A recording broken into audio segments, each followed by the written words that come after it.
सध्याचे स्टार लेखक दिग्दर्शक जोडी गिरीश आणि उमेश कुलकर्णी यांचा नवा चित्रपट येत आहे हायवे नावाचा। माणसाच्या आयुष्यातला प्रवास त्याला कसा घडवतो, तो जीवनाचा असो किंवा हायवेवरचा, अशा कल्पनेवर आधारित ही कथा आहे। हायवेवरचा प्रवास मांडताना रसिकांना एक वेगळा आणि नवा अनुभव मिळेल। मुंबई पुणे जोडणारा मुंबई पुणे एक्सप्रेस हायवेवरचा प्रवास आणि माणसाच्या आयुष्यातील वळण ह्याचा ताळमेळ करून बनवलेला हा चित्रपट एकदम भन्नाट असेल। चित्रपटाची स्टारकास्ट खूप नावाजलेल्या कलाकारांनी भरलेली आहे।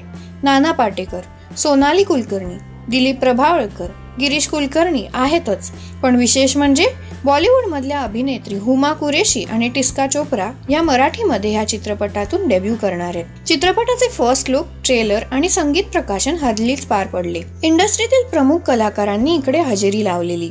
येत्या 24 जुलैला हा चित्रपट प्रदर्शित होणार आहे आणि तो तुम्ही नक्की पहा। मराठी सिनेसृष्टीच्या ताज्या अपडेटसाठी आमच्या चॅनलला सबस्क्राईब करायला विसरू नका।